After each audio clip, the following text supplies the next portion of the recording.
Hey, Blizzard just released their August 2022 quarterly update for Diablo 4. I I need to. I'm gonna go through this, give my thoughts. Welcome to our third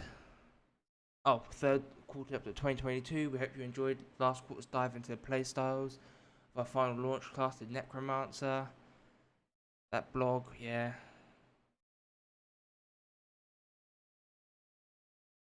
It's all about like the monetization, which I have a lot to say about. I think seasons.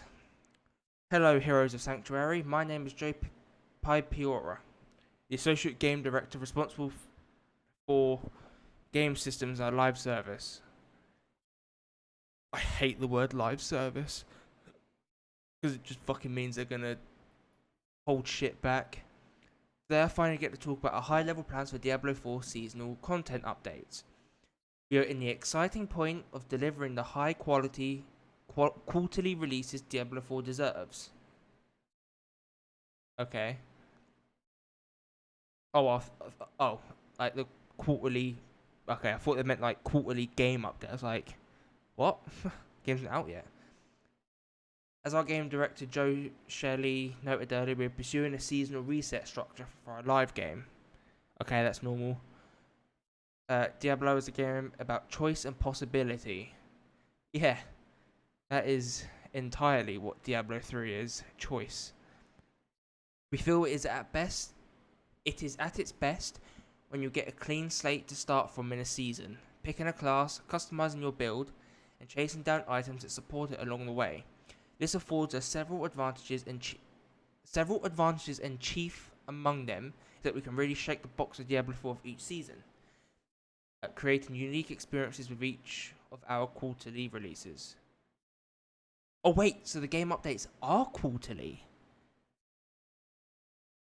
I guess Path of Exile was also quarterly. That's fine. New content. We think it is important that players see that the game is changing in meaningful ways. Each season will be released with a fresh new gameplay feature and quest line that introduces new challenges, mysteries, and possibilities into the level up experience. This is something players should begin to experience before the end of their first hour of play. Okay. One of the benefits of our seasonal direction is that it enables fun new ways to play throughout your character's progression. Each season's new questline will reveal more of the world of Sanctuary and your character's place in it. Here we get an opportunity to introduce new characters or revisit old ones while exploring the lore and content of the season. That's fine. That's kind of like what Path of Exile does. My only worry about this is that it's like new quest line. I'm hoping this is like I'm hoping that like the base game has like a start and end point of the story. Like it doesn't just like sort of end on like an obvious not end point. Then the next seasonal update happens. Then here's the continuation. You know, and then obviously like that continues into the expansions, which they said will happen when the game was announced. But if this is like Path of Exiles, where it's just like a story starts and ends, has a definitive, clear end point, and then the next season is just, oh, here's a brand new, never before seen lore and story.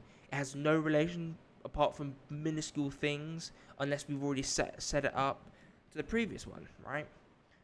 If it's, as I said, if it's obvious that they're cutting things out to put into the game later for content, that's not good. Refreshing the meta. Okay. This isn't the skill trees. Uh, so Dex, willpower, intelligence, strength, Paragon. I mean, this looks. This was in a older I can't remember which one, but what I remember having explained it, I like this. It changes every season. Not build, but it should. Hopefully, it enables. Not enables. Strengthens builds, right?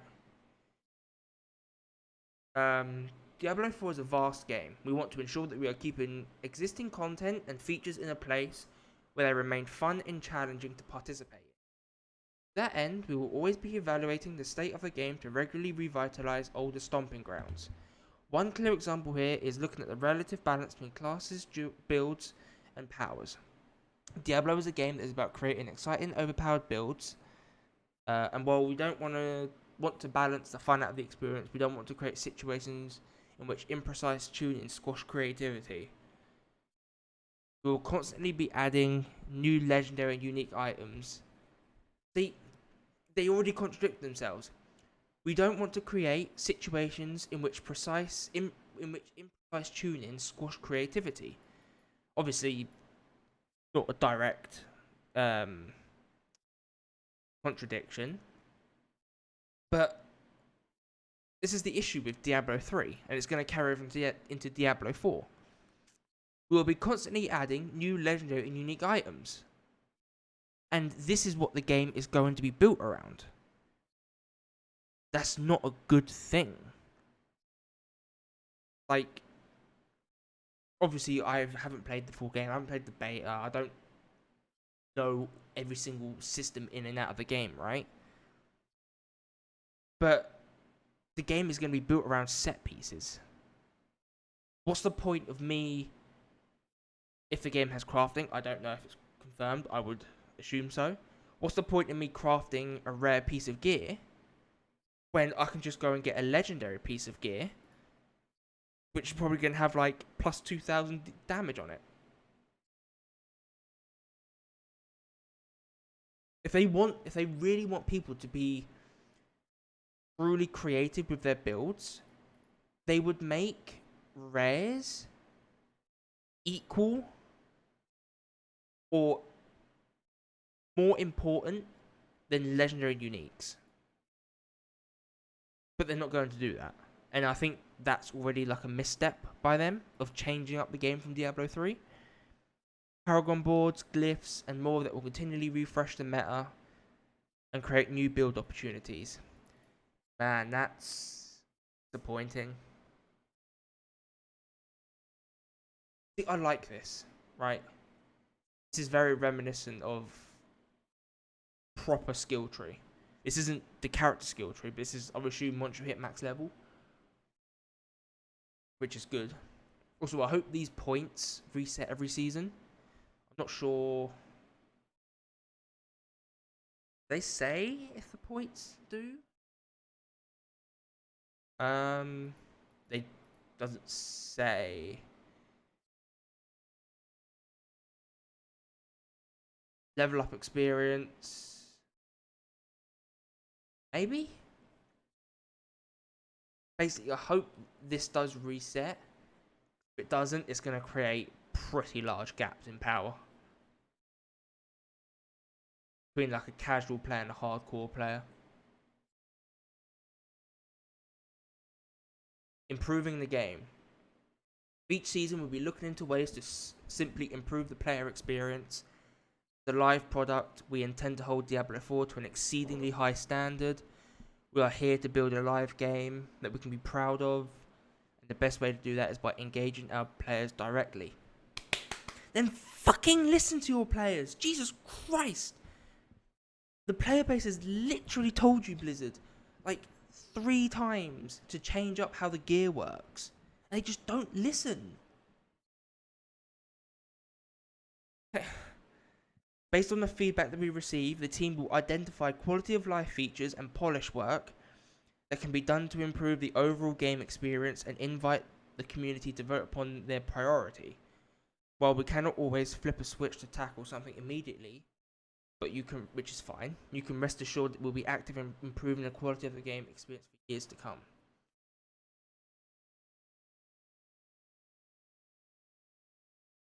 It's so funny that, like, the player base will every time they talk about gear and loot in Diablo 4 in any of these quarterly updates, the player base always like line out the issue with the gear, which is typically the mods on the gear, the numbers on the gear, whatever, right? And then they always give a solution. Like more mods, lower numbers. Like obviously that's me very simplifying it, but the player base is so clear and concise what they want from this game. And I will give Blizzard some credit. They do listen sometimes. But when it comes to gear specifically, they just...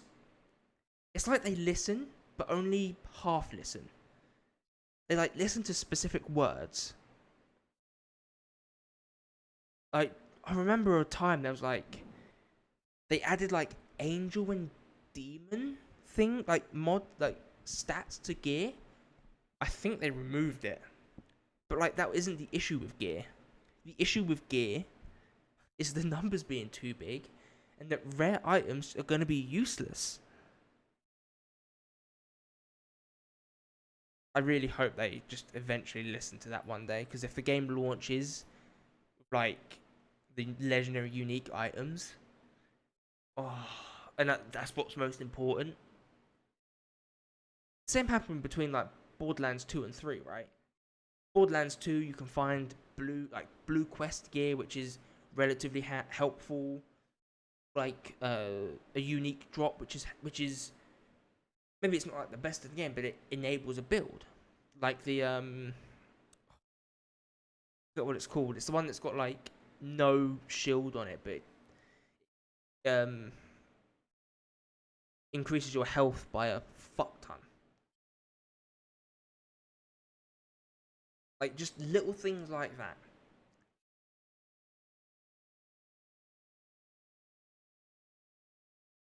Live events. Sanctuary is a living world with people, creatures, and factions striving to meet their own ends. Attentive players should be on the lookout for new live events that will crop up each season.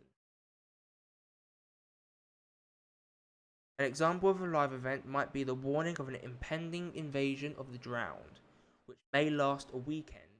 Arrival of a strange peddler amidst the crags of the dry steppes. These events provide gateways to new adventures and unique rewards. That's good, as long as they're consistent, and they're not just... and they're unique and consistent, I mean. Obviously, I'm not saying that, like, it has to be a brand new, unique, creative thing every weekend, or whenever the events happened. But as long as they're not mundane, like, chores, yeah, fuck yeah, that's good. Oh boy, here we go. Season Journey. Achieve level 20. Okay, so there is crafting. Items can be crafted from collecting materials. These. See? Favor, which helps boost your season pass. Complete the majority of objectives per chapter to unlock the next. What are these? Are these cosmetic? I guess I'll find out when I read it. Defeat monsters. That's achieve level 20. Interact with the jeweler and craft a gem. Complete 7. That seems fine. Gets you playing the game. As long as they don't become like mundane. Pause again. Alongside our major season releases, we see the return of the season journey. Players are pushed to explore Sanctuary anew, earning limited time rewards with each chapter of the season journey. Completing the season journey is quite a feat, with this final step demanding the character overcome an extremely difficult encounter with an especially deadly foe. Adding pinnacle level difficulty challenges players to complete, proving their worth and earning unique cosmetic rewards besides. So yeah, that's these here are cosmetics. That's good. What up? But a ring?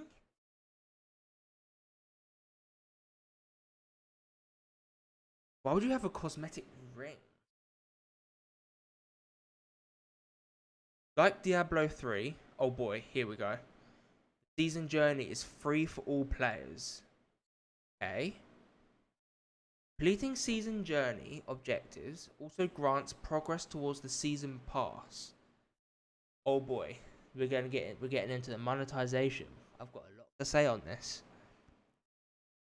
A new feature of Battle Pass style progression that advances alongside the Season Journey, enabling players to earn even more rewards just by playing. The Season Pass has both free rewards, cosmetics, premium currency, and gameplay boosts. Huh? Oh, okay. Free has the gameplay boosts. It depends on what the gameplay boosts are. And paid rewards, cosmetics, and premium currency only. I really implore people to like screenshot this paragraph specifically, because you know that when the game comes out and this is no longer true, that they're just gonna like delete this sentence, which is gonna be so funny. Okay, so there's no pictures. Season pass. Hey everyone, I'm Keegan Clark, Director of Product for Diablo 4, here to talk about our approach to the live service monetization in Diablo 4. As we've discussed previously, Diablo 4 will be a full price game with a cosmetic shop and season pass. Yeah. Like, let me finish this paragraph first. None of which provides any pay for power options. Our goal in designing our in-game purchases is that we want to create beautiful things which add value to players' experience of the game. See, full price game. To me, that's $60 or like £50. Which, no.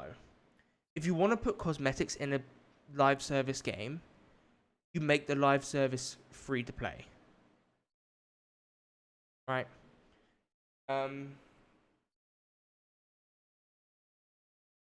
Because it's gonna eventually get to a point where like they're gonna put power in there in the shop. They say they won't, but like they're saying it for launch. Okay.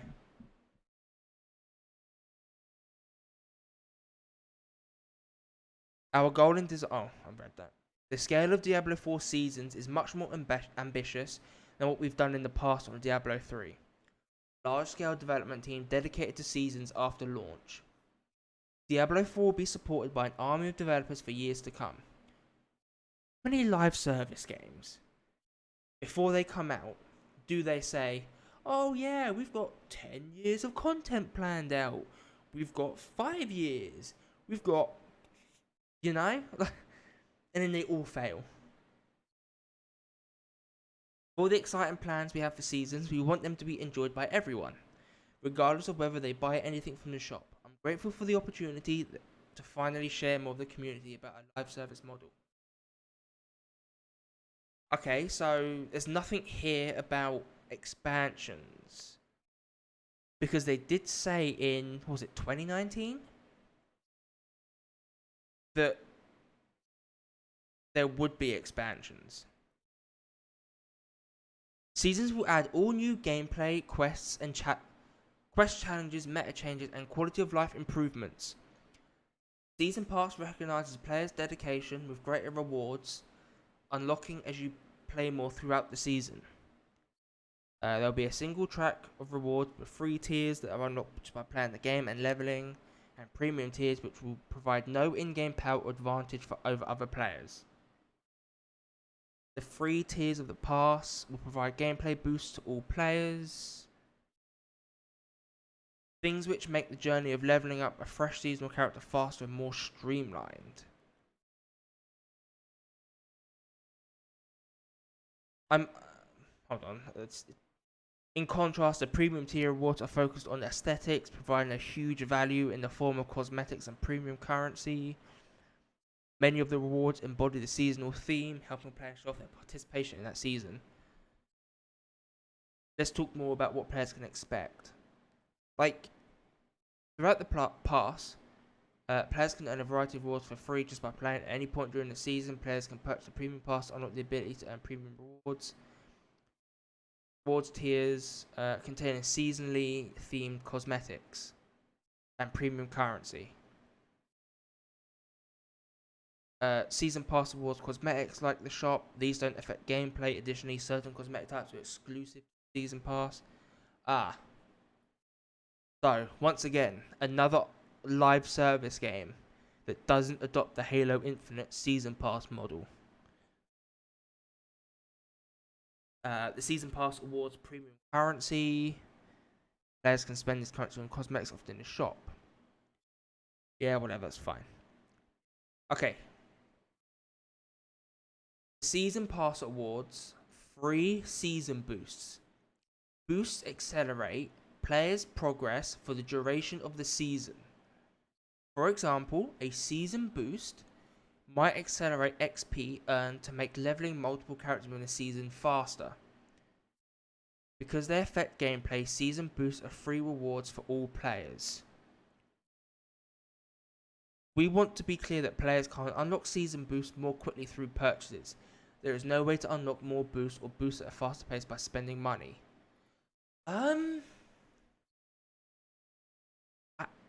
I'm weirdly okay with this. Because it's... But this is an example. Okay, so let's say that this is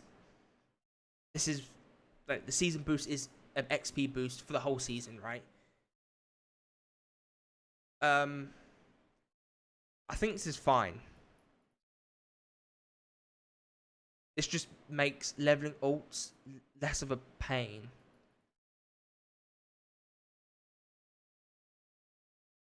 That's rewards. Yeah, I'm weirdly okay with this.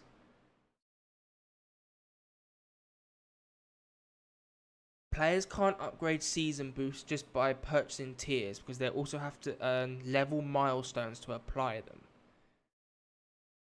All other tier rewards can be unlocked instantly by purchasing tiers. In other words, there's no way to shortcut getting season boosts by buying tiers. They must be earned. That's fine. I'm weirdly okay with this model. The season journey accelerates season pass progression. While any playstyle can progress through the season pass, min-maxers can focus on season journey objectives to advance more quickly. Yeah, I'm okay with this.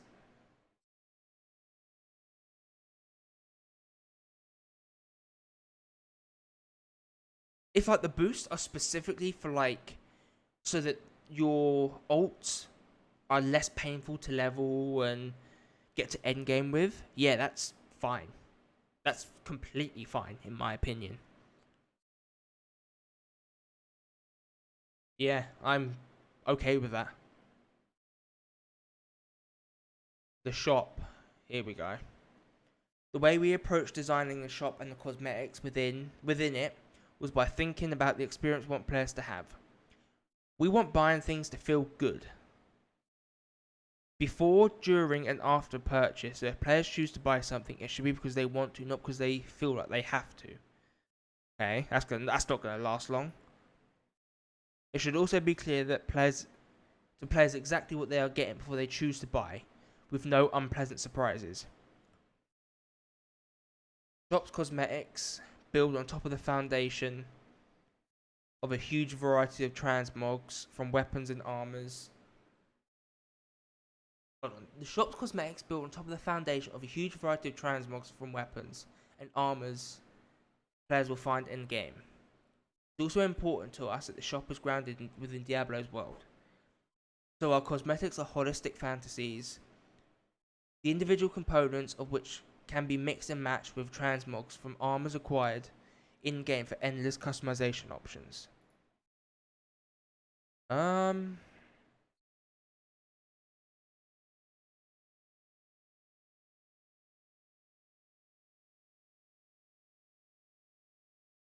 I guess this is fine. So when they say, where was it? Build on top of the foundations of a huge variety of transmogs.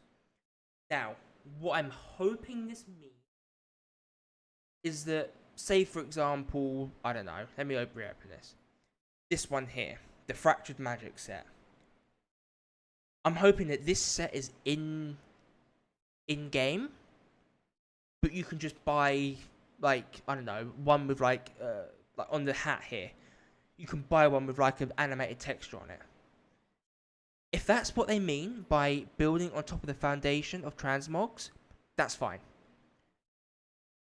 But if like anything here was like wholly unique and just like so far above any of the quality in game of the sets in game, I'm gonna start having an issue with that.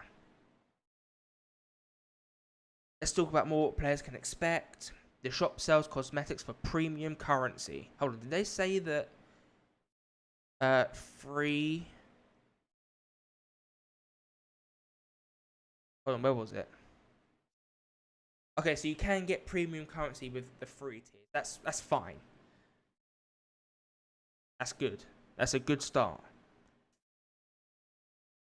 Cosmetics give players even more options to customize the appearance of their characters. Nothing offered in the shop grants a direct or indirect gameplay advantage. So, while many of these may look like powerful pieces of gear, they have no in-game stats.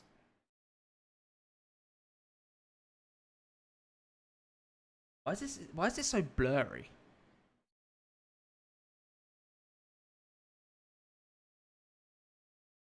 Yeah, like I said, like just have this in game, right? But like don't have these spikes on it.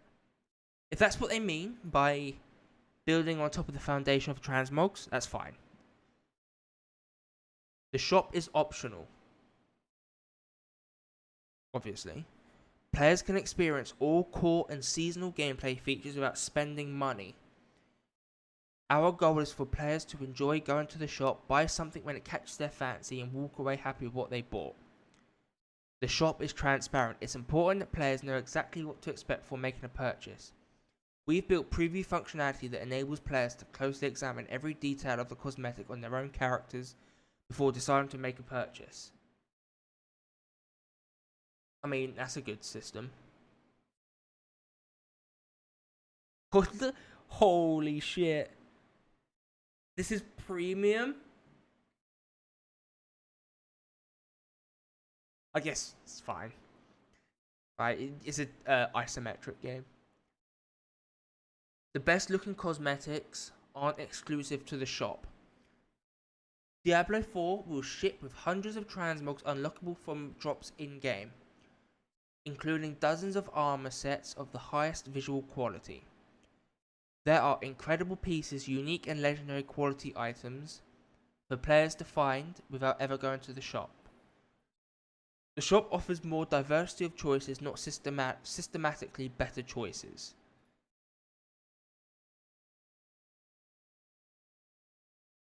Okay.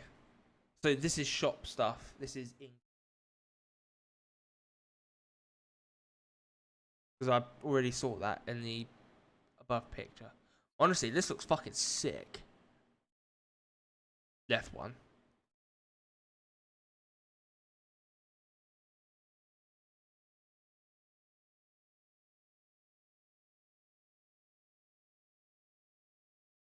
It's paid. I think it's paid, right?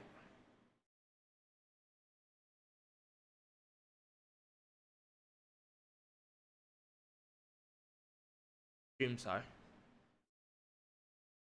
Screen capture of legendary armors earned through the game left versus armor cosmetics in the shop right. I mean, honestly, as long as they genuinely they mean it that they are going to put as much effort into the in-game stuff as the shop, yeah, whatever. They can do whatever they want. Armor transmogs in the shop are usable on all characters of that class. Many of the cosmetics in the shop are class-specific fantasies, which wouldn't necessarily make sense visually on other classes. Once you unlock a cosmetic from the shop or a given class, you can use it on every character of that class on your account. There are special cosmetics exclusive to the season pass, which celebrate the theme of the season and look similar across the classes. The most important guiding principle behind the shop and season pass is to create something players love, look forward to, and appreciate being part of the game. Cosmetics in Diablo 4 create new ways for players to express themselves and never provide advantages in game. Players will experience all the fun of seasons, whether they spend anything or not. We intend to continue our dialogue with players about shop and season pass, and will always listen and seek out the community's feedback about it. It is our sincerest belief that we can work together with the community to keep Diablo 4 a living, evolving world for many years to come. Thanks for reading. We'll be sharing more soon. Closing thoughts. Wrapping up the school update blog. We want players to take comfort in Diablo 4. Due to evolve its offerings post-launch. The introduction of new seasons alongside live events. And a returning season journey work in tandem to breathe variety into the game, while also reinforce its core principle, empowering players to experience Sanctuary fit. We cannot wait for you to explore these systems in the future. Right, so my thoughts on all this. If this game was free to play or not full priced, I would be so... I wouldn't even care. It would be completely normal, in my opinion. But because it's a full price game, and they haven't said anything about paying for expansions. Where is it? They imply that seasons are the expansions. So I don't know. Like, seriously, all they've got to do really is drop the price or make the game free to play. Because they're just going to push people away with all this cosmetic shop stuff if it's paid.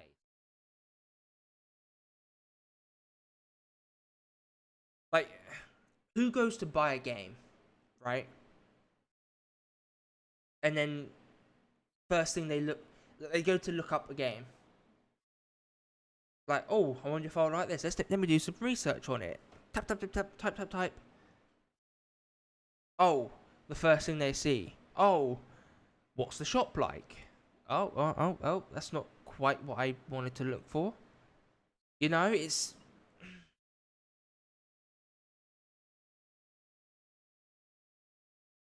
Also, they haven't said what the prices of, like, the premium currency is. I know it's all, like, concept and beta stuff, right?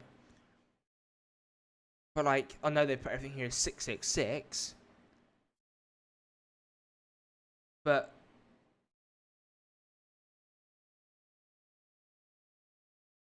what's Palladium, by the way? I don't know. Like, if like I said, if this game was free to play, or like half its price, like £30 or like £25, I'm assuming it's gonna be £50 launch. Find out at the Game Awards in December. If it was like not full price, I would be more okay with it, right? But full price, they haven't said anything about expansions yet, which I don't know if they've scrapped expansions. No.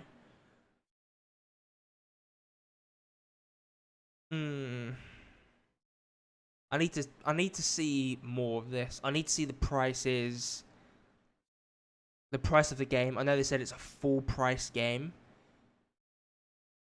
Where was it?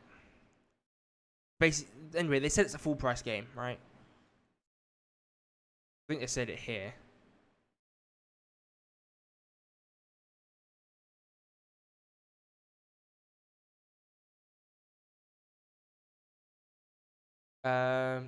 Full price game, cosmetic sheet, season pass.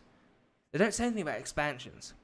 So I'm going to assume that they've like scrapped the idea of expansions in favor of like seasons, whether it's basically like a mini expansion, which is good. I really like the idea that they've got here for the free season pass, by the way, which is just to make your alt characters just less of a pain. Yeah, I need to sit on this, I think.